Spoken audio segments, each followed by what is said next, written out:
Hey art nerds, I am back at you with another art prompt from artprompts.org. You can find a link down in the description below. Today's prompt was, he looked out the window at the falling snow.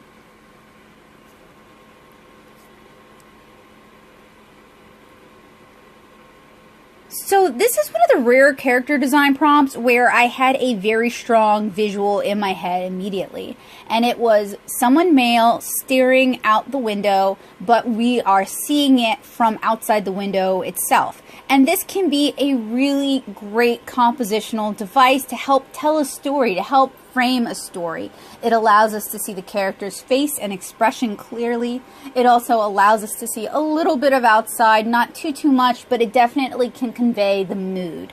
So with this, I started out with a sketch, and I started out with just someone in an armchair with a cat looking out the window with lots of snow. And then my brain started telling me the story. And it starts off with, okay, well, why is he inside? Why not outside? All right, well, it's a kid and he's sick. He's sick for the day, and he'd actually really like to be outside. That's why he's actually watching the window. He's just waiting to be better so he can get on out there. And maybe stronger storytelling would have been him clutching his hat, like his little ski hat with his little pom-pom, or clutching his mittens, or I wouldn't say like clutching his sled, because that would either be outside on the back porch, or it just wouldn't be in the armchair with him.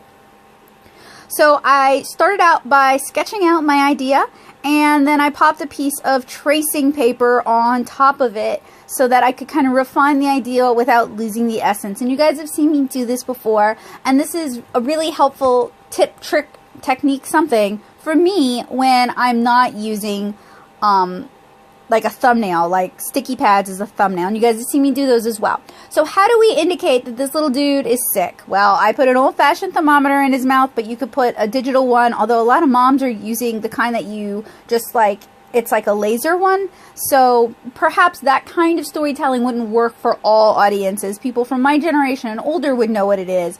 Younger kids might not. I also put a cold compress on his head.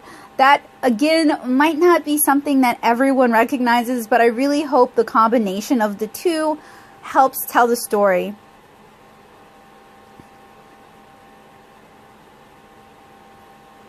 I also draw him with a blanket on his lap. That's going to also convey like, oh, he needs to keep warm, and also that he's not feeling well.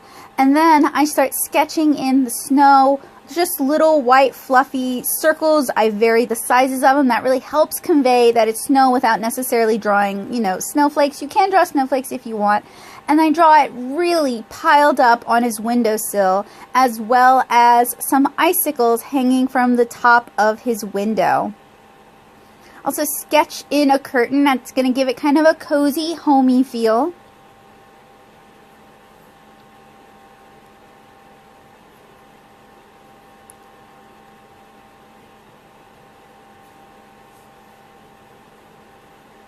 And I don't want to sketch in too much of the interior background, because I feel like that's going to kind of clutter it up and take away the focus from the kid looking out the window on a snowy day.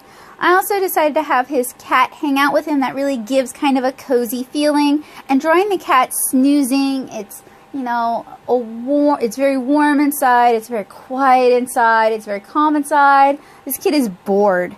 And a modern kid would probably have a cell phone or like a DS or their Switch or something to entertain them. Maybe this little guy is just not feeling well enough to be looking at a screen. So with these character design prompts, sometimes I just really want to do a bit of storytelling, and sometimes I just really want to practice my environmental storytelling. And this can be a really good opportunity, because some of these prompts definitely require a bit more. It's not so much a character design as it is a moment in time design, and that can be really fun. Now, I opted to go with the style I use when I'm pitching children's books, since that's something I want to practice more, and I want more art in that style. And one of the things that's nice about doing these character prompts is if I enjoy the design, I can always flesh it out a bit more. So I am drawing the window panes. I'm just kind of sketching them in loosely, and I've stolen a technique from manga where if you have an environmental element crossing over the face or eyes, you just kind of skip over it. And I was just kind of playing around to see how it looks. I think in this instance it didn't work so well, but it is better than having like a window pane break across his face. But I could have just done a 4-pane glass and that would have divided the window without crossing over his face. Alright, so we are all done. Another character design in the bag. Thank you guys so much for drawing along with me. I hope you guys enjoyed it, and I hope to see you guys again in the near future. Have a great day, guys. Bye!